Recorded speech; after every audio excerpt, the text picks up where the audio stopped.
여러분 안녕하십니까? 광주 MBC 뉴스데스크입니다. 죄를 지어도 나이가 어려서 벌을 받지 않는 청소년을 촉법소년이라고 합니다. 지금은 기준이 만 14세 이하인데 이걸 13살로 1살 낮추는 방안을 교육부가 추진하고 있습니다. 학교폭력 등 범죄 연령이 낮아지는 추세를 반영한 건데요. 기대와 함께 우려도 나오고 있습니다. 우종훈 기자가 취재했습니다. 지난 2018년 10월 5학년 또래 친구들끼리 다투다가 11살 A군이 심정지 상태에 빠졌던 초등학교 폭행 사건. 가해자였던 11살 B군이 촉법소년, 즉 형사처벌을 받지 않는 미성년자임이 알려지면서 당시 청와대 국민청원 게시판에는 B군이 형사처벌을 받아야 한다는 요구가 나왔습니다. 가해자 주변에 있던 애기들 부모 동의하에 다시 받아야 되고 촉법소년이기 때문에 그리고 미성년자라서 폭력 같은 범죄를 저지르는 나이가 점점 낮아지고 강한 처벌을 요구하는 목소리가 커지자 교육부가 관련 법 개정에 나섰습니다. 현행 만 14세 미만인 촉법소년 연령 기준을 만 13세 미만으로 1년 낮추는 겁니다. 실제 광주와 전남에서도 범죄를 저지르고 경찰에 붙잡힌 촉법소년의 수는 해마다 늘고 있습니다. 그 촉법소년들의 형사범죄가 늘어나고 있고 또 흉악범죄들도 종종 눈에 띄고 이래서 아마 어떤 사회 변화에 따라서 이런 법 제정을 하고자. 하지만 형사처벌 대상 연령을 낮추는 것에 대해 걱정하는 시선도 적지 않습니다. 처벌을 강화한다고 범죄가 줄 것이라는 보장이 없는 상황에서 청소년을 잠재적인 범죄자로 보는 그릇된 시각만 심어줄 수 있다는 겁니다. 오히려 이러한 교육이라든지 여러한 재활활동 운동을 통해서 사회나 학교에 적응할 수 있는 그런 기회 마련 등이 제도화되어야 되는 게 선행 과제이지 않을까. 흉포해지는 청소년 범죄를 엄하게 벌하는 것도 필요하지만 어린 청소년들이 범죄의 유혹에 빠지지 않게 하는 사회 전반적인 책임의식과 교육이 보다 더 중요하다는 목소리도 커지고 있습니다. MBC 뉴스 우종훈입니다. 아파트처럼 객실을 분양하는 호텔들이 있습니다. 분양형 호텔이라는 건데요. 호텔을 운영하는 회사가 따로 있고 대신 수익금을 분양자들에게 나눠주는 구조입니다. 높은 수익률을 보장한다는 광고나 약속을 믿고 여기에 투자하는 분들이 있는데 낭패 보는 경우가 속출하고 있습니다. 강서영 기자가 취재했습니다. 전남 여수시 돌산읍의 한 호텔 앞. 객실을 분양받아 임대한 투자자들이 임대료를 지급하지 않은 호텔 운영사의 퇴출을 요구하고 있습니다. 임대료를 토해내고 운영사는 물러가라! 물러가라! 물러가라! 물러가라! 계약대로라면 투자자들은 5년간 임대료로 매년 객실 분양금의 7%를 받기로 돼 있었지만 호텔 운영사는 운영 6개월 만에 경영이 어렵다며 약속된 금액을 지키지 않기 시작했고 3달 전부터는 수익금을 아예 한 푼도 안 주고 있습니다. 노후 대비를 해서 이렇게 평생을 모았던 노후 자금을 여기다 투자하신 분들이 많이 있어요. 지금은 4개월로 잡으면 한 7억 7천 정도 됩니다. 148분.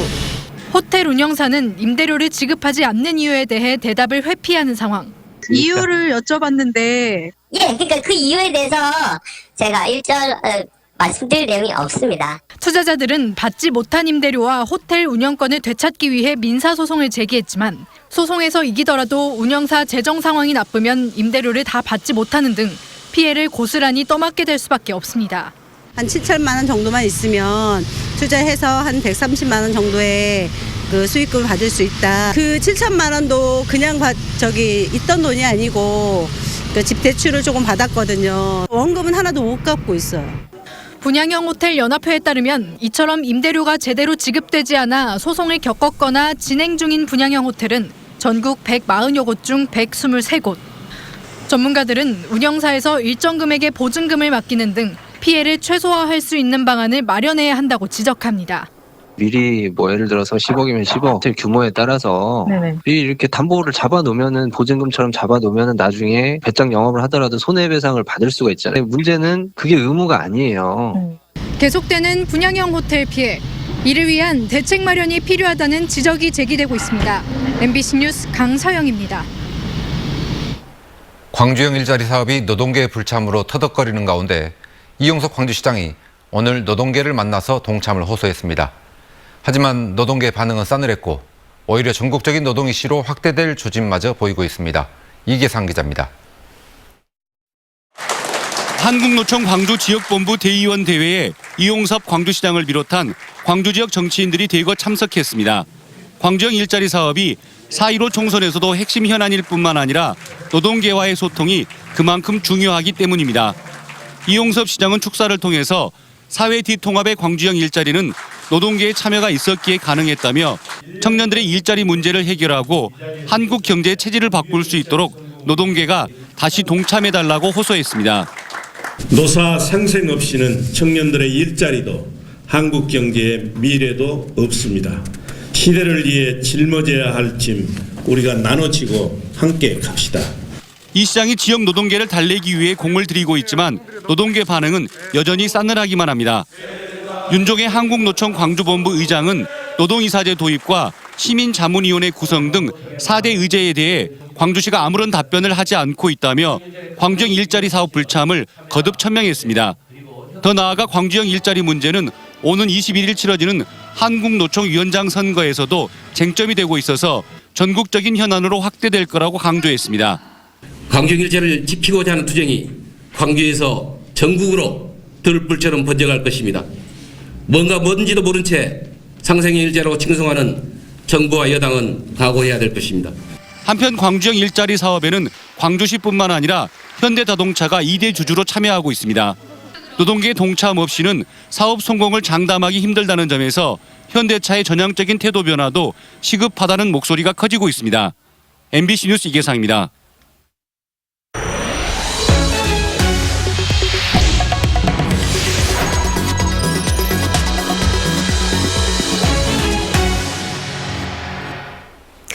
현대사모 중공업이 육상 건조장에서 대형 선박을 짓기 시작한 지 10여 년 만에 100번째 선박을 완성했습니다. 육지에서 만든 3만 9천 톤짜리 선박을 바다로 이동시키는 데 성공하면서 기네스북 기록도 새로 쓰게 됐습니다. 양현승 기자의 보도입니다. 일본에서 발주한 대형 LNG 운반선. 육상 건조장에서 지어진 뒤 유압식 이동장치에 얹어져 바다에 떠있는 플로팅 도크로 옮겨집니다. 1분에 1.8m씩 3시간을 움직여 350m를 이동했습니다.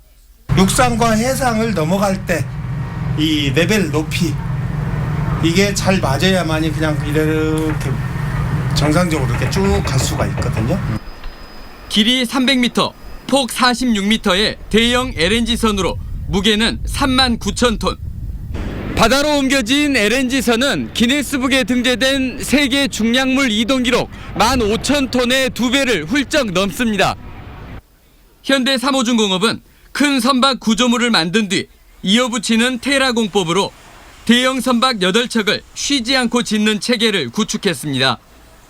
한 척에 2천억 이상을 호가하는 LNG선이 한 달 반이면 완성됩니다. 지난 2008년 육상 건조장이 조성된 뒤 유조선과 가스선, 컨테이너선 등 대형 선박 100척을 바다가 아닌 육지에서 만들었습니다. LNG 연료 추진선, 컨테이너, 탱커, 벌커 등 전 선종을 망라한 100번째 선박 건조라는 데 의미가 있고, 올해부터 강화된 국제회사기구의 환경 규제 덕에 LNG 선박 발주가 늘어나면서 조선업계가 다시 기지개를 켜고 있습니다. MBC 뉴스 양현승입니다. 5.18 민주화운동 진상규명조사위원회가 내년 말까지 활동할 조사관 선발 절차에 들어갔습니다. 진상규명조사위는 대외협력 담당관실과 조사 1, 2과 등에 근무할 34명의 조사관을 선발할 예정이라며 20세 이상이고 국가공무원법상 결격 사유에 해당하는 사유가 없으면 지원 가능하다고 밝혔습니다. 조사위는 5.18 진상조사라는 사안의 특수성 등을 감안해 60세 이상도 지원 가능하다고 밝혔고, 겸직 가능 여부는 서류 접수를 한 뒤 규정에 따라 검토할 방침입니다. 원서 접수는 이달 말까지고 서류 전형과 면접을 거쳐 다음 달 말에 최종 합격자를 발표할 예정입니다. 광주시가 옛 광주교도소에서 발견된 신원미상 유골의 신원을 확인하기 위해 5.18 행불자 가족의 혈액 채취 신청을 받습니다. 광주시는 지난해 옛 광주교도소 솔로몬파크 건립 예정지에서 5.18 행불자로 의심되는 유골 40여 구가 발견됨에 따라 신원 확인을 위해 다음 달부터 넉 달 동안 5.18 행불자 가족의 혈액 채취 신청을 접수한다고 밝혔습니다. 광주시는 지난 2001년부터 2018년까지 5차례에 걸쳐 행불자 가족 330여 명의 혈액 정보를 확보해 전남대 법의학 교실에 보관하고 있습니다. 지방의원의 국회의원 후보 지지 선언을 놓고 논란이 일고 있습니다. 나주에 지역구를 둔 더불어민주당 소속의 지방의원 13명은 공동성명을 통해 화순군 의원들이 김병원 예비후보 지지를 선언한 것은 지역을 분열시키고 주민을 편가르는 것이라고 비판했습니다. 나주 화순 선거구에서는 민주당 경선을 앞두고 김병원, 손금주, 신정훈 등 입지자들이 치열하게 경쟁하고 있는데 유력 후보 3명이 모두 나주 출신이어서 화순 지역 표심이 공천의 변수가 될 것으로 전망되고 있습니다.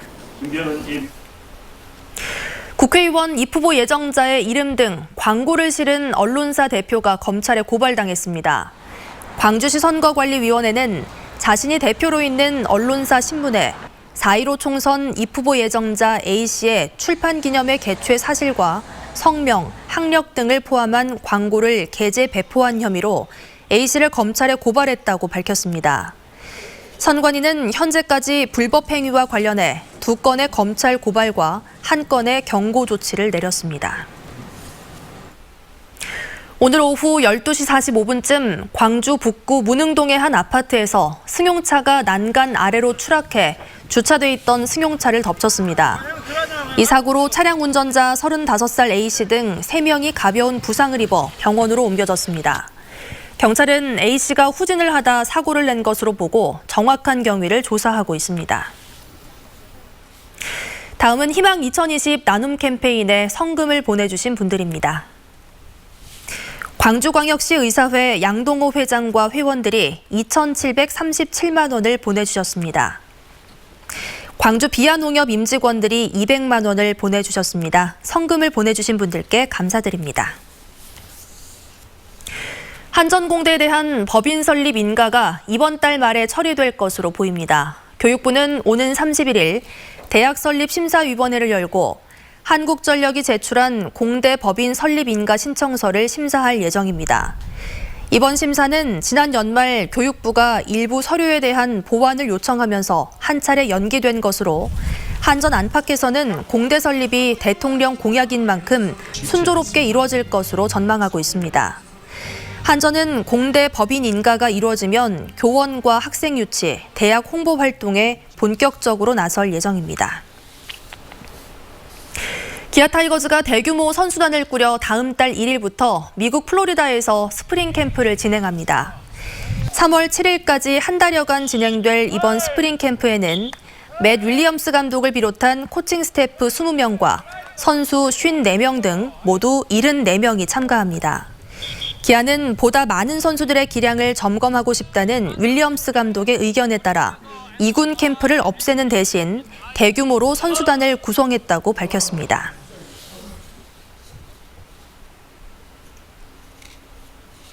광주FC가 전력 보강을 위해 베테랑 수비수인 한희훈 선수를 추가로 영입하기로 했습니다.